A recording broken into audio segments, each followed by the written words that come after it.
Número 1. Em um experimento científico, foram colocadas 2,8 vezes 10 elevado a 12 bactérias vivas em um recipiente X e 4,2 vezes 10 elevado a 12 bactérias vivas em um recipiente Y. Esses recipientes continham substâncias diferentes. Ao final desse experimento, verificou-se que a metade das bactérias do recipiente X morreram, enquanto o número de bactérias vivas no recipiente Y triplicou. Qual era o número total de bactérias vivas contidas nesses dois recipientes ao final desse experimento? Então, no recipiente X foi colocado 2,8 vezes 10 elevado a 12 bactérias. E no recipiente Y, 4,2 vezes 10 elevado a 12 bactérias. Então, no final do experimento, no recipiente X, ficou a metade viva. Então, a metade de 2,8 é 1,4 vezes 10 elevado a 12. E no recipiente Y, multiplicou por 3, triplicou. Então, 3 vezes 4,2 vai dar 12,6 vezes 10 elevado a 12. A pergunta é qual é o número total de bactérias vivas nos dois recipientes. Então, tem que somar esse valor aqui mais esse valor aqui. Só que a resposta vai ficar com um número maior do que 10. Então, vocês vão ter que escrever em notação científica, deixar menor do que 10. Então, se a vírgula está aqui, vai passar a vírgula uma casa para cá e vai aumentar no expoente da base 10. Questão número 2. Alexandre trabalha com produção e venda de gelo e pretende comprar uma máquina que produz 60 toneladas de gelo em 48 horas. A produção dessa máquina, sozinha, em 720 horas ininterruptas de funcionamento, corresponde à quantidade de gelo que Alexandre produz em um ano. Qual é a quantidade de gelo que Alexandre produz em um ano? Então, as grandezas aqui são toneladas e horas. Então, 720 horas corresponde ao que ele produz em um ano. Então, 60 toneladas ele produz em 48 horas. Em 720 horas, quantas toneladas ele produz? Então, se ele aumentar a quantidade de horas trabalhadas, ele vai aumentar a quantidade de toneladas produzidas. Então, aqui são grandezas diretamente proporcionais. Nós vamos fazer a multiplicação em x. Então, aqui vai ficar, em um ano, que aqui, no caso aqui, vai ser x toneladas. Nós vamos descobrir esse valor de x. Então, multiplicando em x, em cruzado aqui, vai ficar x vezes 48 vai dar 48x. 60 vezes 720 vai dar 43.200. Então, se vocês dividirem 43.200 por 48 horas, vocês vão saber a quantidade que vai ser produzida em um ano. Questão número 3. Qual é o ponto que melhor representa a localização do número menos raiz de 6 na reta numérica? Então, raiz de 6 é aproximadamente 2,44. Como é menos raiz de 6, então vai ser menos 2,44. Então, menos 2,44 representa quais dessas letras aqui? Então, vocês vão observar na reta numérica. Então, daqui está meio. 0 é mais ou menos aqui. Então, daqui para baixo é negativo, para cá é positivo. Onde está localizado menos 2,44 aproximadamente? Quais dessas letras representa menos 2,44? Questão 4. Jonatas é ciclista e, para acompanhar a velocidade média que percorre durante seus treinos, determina a razão entre a distância percorrida em quilômetros e o tempo gasto em horas para percorrê-la. Em certo final de semana, Jonatas realizou um treino no sábado e um no domingo. No treino de sábado, ele percorreu uma distância de 60 km em 2 horas e meia. E no treino de domingo, percorreu essa mesma distância gastando 2 horas. Qual foi a variação entre as velocidades médias em quilômetro por hora alcançadas por Jonatas nesses 2 dias de treino? Então, no sábado, você vai calcular a velocidade média. A velocidade média é a distância pelo tempo. Você vai dividir a distância pelo tempo. Então, no sábado, a velocidade média foi 60 km, que foi a distância que ele percorreu, em 2 horas e meia. Então, você vai dividir 60 dividido por 2,5. Coloca o resultado. No domingo, ele percorreu a mesma distância de 60 quilômetros em 2 horas. Então, vai dividir 60 por 2. Daí, você vai fazer qual é a diferença. Qual é a diferença da velocidade média de domingo e sábado e assinalar a alternativa. Questão número 5. A densidade demográfica é um índice calculado pela razão entre a quantidade de habitantes de uma região e a área total dessa região em quilômetros quadrados. Observe na tabela abaixo a quantidade total de habitantes e a área total em quilômetros quadrados de 5 cidades. Então, tem a cidade P, Q, R, S, T. Aqui tem o total de habitantes de cada cidade, aqui a área em quilômetro quadrado de cada cidade. Uma política pública visando a mobilidade urbana está sendo elaborada para ser implementada em uma cidade. De acordo com os dados apresentados nessa tabela, ficou definido que essa política pública será implementada na cidade que apresenta o maior índice de densidade demográfica. Em qual dessas cidades essa política pública será implementada? Então, vocês vão ter que calcular a densidade demográfica de cada cidade e ver qual é a maior densidade. Então, para calcular a densidade demográfica, você vai dividir o total de habitantes da cidade pela área. Então, por exemplo, na cidade P, o total de habitantes é 280 mil e a área em quilômetro quadrado é 70. Então, você vai dividir 280 mil por 70. Na cidade Q, vai dividir 156 mil por 312. Na cidade R, 290 mil por 80. Na cidade S, 289 mil vai dividir por 200. E na cidade T, vai dividir 180 mil por 300. Então, a cidade que apresentar a maior densidade demográfica é a cidade onde vai ser implementada a política pública, que vocês vão assinalar a alternativa. Questão número 6. Uma região retangular plana de 400 cm de comprimento e 300 cm de largura será ladrilhada com lajotas de concreto de formatos quadrado e trapezoidal, seguindo um padrão de ladrilhamento. A figura abaixo apresenta as dimensões e os formatos dessas lajotas, o padrão de ladrilhamento e as dimensões da região retangular que será ladrilhada. Então, o ladrilho é quadrado, a diagonal desse quadrado aqui é 30 centímetros e o trapézio, a base maior é 40, a base menor é 10.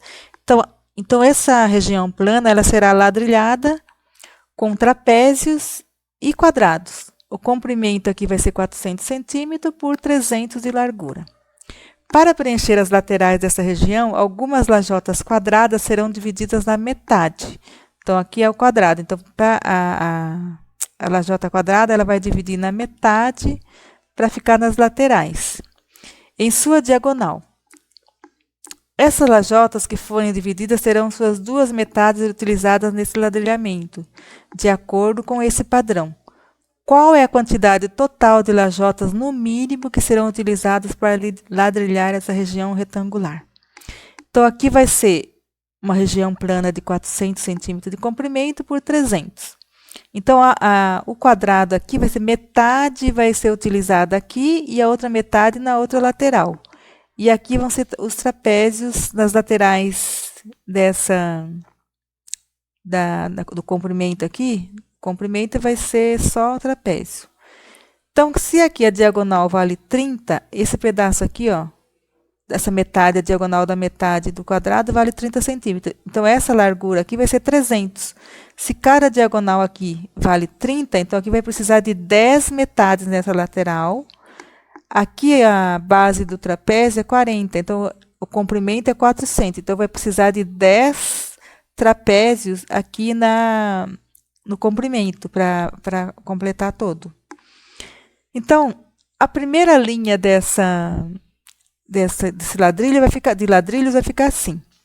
Então, começando com uma metade, depois os trapézios, a cada 2 trapézios, um quadrado, a cada 2 trapézios, um quadrado, a cada 2 trapézios, um quadrado. Então, contando aqui, serão 10 trapézios e embaixo aqui mais 10. Então, vão ser 20 trapézios, 1, 2, 3, 4, 5, 6, 7, 8, 9, 10, porque metade de um quadrado aqui e outra metade aqui, 10 quadrados. Então, cada linha vai ser 20 trapézios e 10 quadrados. Então, tem 30 lajotas aqui.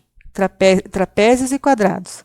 Como serão 10 linhas, porque vai precisar de 10 metades aqui para fazer a lateral, 10 metades do quadrado, então vão ser 10 linhas. Então, se a cada linha tem 30 lajotas, qual a quantidade mínima de lajotas que vai ser necessário? Questão 7. Em cada 500 ml de uma determinada substância, existem 200 ml de um componente químico, e o restante é solvente. Para fazer um experimento, Raquel encheu um recipiente inicialmente vazio com 10 ml dessas substâncias. Quantos mililitros desse componente químico estão contidos nesse recipiente? Então, as grandezas são substância, uma determinada substância, e mililitros de componente químico. Então, em 500 ml de certa substância, existem 200 ml de um componente químico. Em 10.000 ml dessa substância, vai ter quantos mililitros de componente químico? Então, vai ter X. Então, aqui, se eu tenho uma quantidade de substância, se eu aumentar, eu vou ter mais componente químico. Então, aqui as grandezas são diretamente proporcionais. Eu vou multiplicar cruzado, em cruz. Então, 500 vezes x dá 500x. 10.000 vezes 200 dá 2 milhões. Divide esse número aqui por 500, vai saber a quantidade de ml de componente químico que está contido no recipiente. Questão número 8. Em que intervalo está localizado raiz quadrada de 11?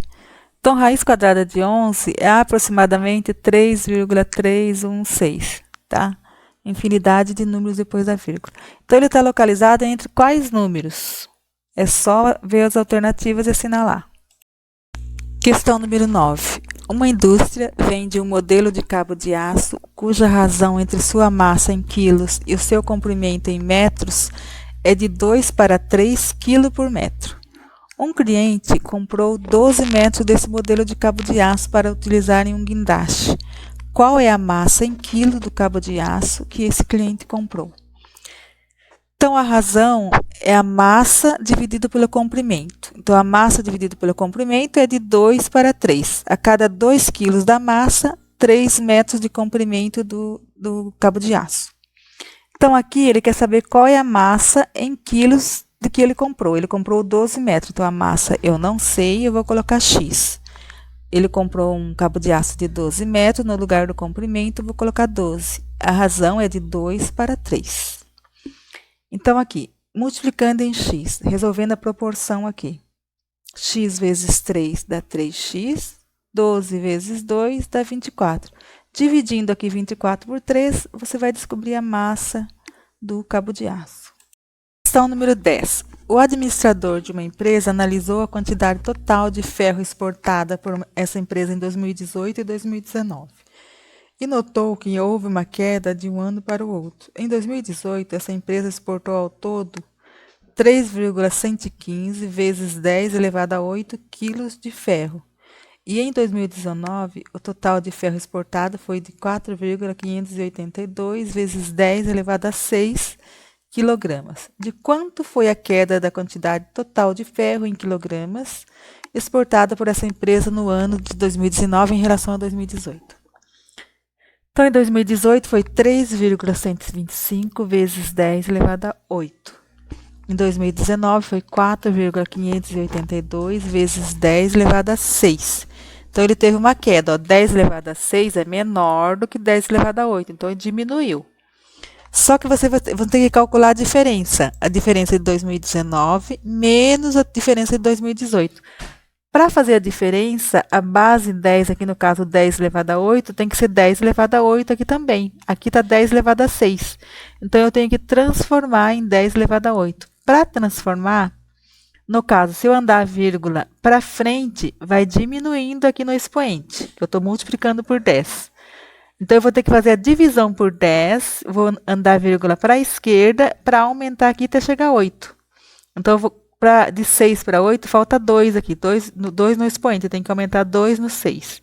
Então, eu vou voltar 2 casas aqui. Então, a vírgula está aqui, 1, 2, fica a vírgula aqui. Então, vai ficar 0,04582 vezes 10 elevado a 8. Agora você vai subtrair esse valor aqui, 3,125, menos 0,04582, subtrai, vezes 10 elevado a 8. 10 elevado a 8 mantém. É só subtrair esse número, menos esse número, vezes 10 elevado a 8 e assinala a alternativa. Questão número 11. Eduardo pretende reformar a cozinha de sua casa e irá trocar todo o piso antigo por um novo.